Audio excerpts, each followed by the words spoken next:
ومعايا ضيف عيد الميلاد، مش هنقول ضيف، صاحب عيد الميلاد وزوج الفنانه الكبيره القديره الجميله الفنانه فاطمه عيد، سياده اللواء شفيق الشايب شركه ريتشارد الحاج.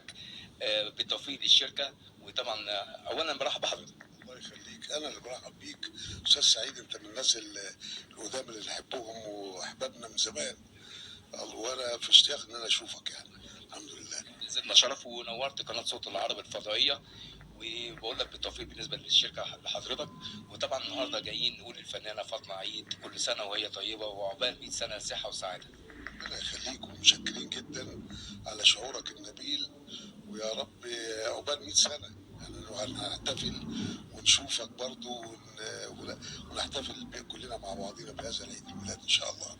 هي الفنانه الجميله فاطمه عيد اللي الشعب المصري والوطن العربي كله بيحبها وبيقدرها، وكل لغايه دلوقتي يا ست اللواء فاكر اغانيها وبيسمعها وبيترددها وبيتغنى في فنانات يا فنانه بيتغنوا اغانيكي في افراح، فده دليل على النجاح. طبعا هو ده، انا سعيد انها اللي بيعملوا كده يعني، هو ده دليل على النجاح. وبعدين هي يعني احنا مسمينها اسطوره الغناء الشعبي مدام فاطمه، لان طبعا انت عارف هي من زمان ابتدأت في اللون ده وما سابتش هذا اللون، لان هي مؤمنه بيه جدا والناس بتحبها في هذا اللون، فماشيه فيه على طول ان شاء الله. ونتمناها بقى بكل خير، وربنا يديها الصحه والعافيه وتدينا كمان وكمان وكمان ان شاء الله. خدت لون معين او ستايل معين او سيستم معين نظام مشيت عليه، ف يعني يمكن في يعني لازم الاسماء حب ناس يقلدوا هذا السيستم او هذا الستايل بس ما يعرفوش للاسف.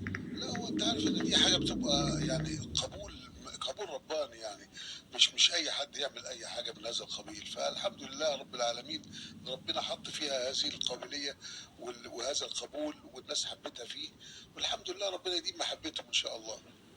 انا فاطمه عيد، ايه رايك في كلام ست اللواء النهارده؟ لولا ربنا ثم هو ليه قال لي اوعي تغير اللون بتاعك.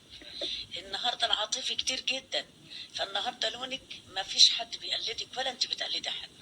ولولا ان انا تمسكي باللون بتاعي سافرت بيه العالم كله، المانيا وسويسرا وهولندا والنمسا وانجلترا وامريكا يعني ما عندكش فكره، ولقيت نجاح لم يتخيله العقل. الفضل لربنا ثم جوزي وانا حره فيه. جوزي وانا حر. كلام جميل، كلام جميل. وهي مراتي وانا مش حر فيها، لا ده هي حره فيا وفي اللي خلفوني كمان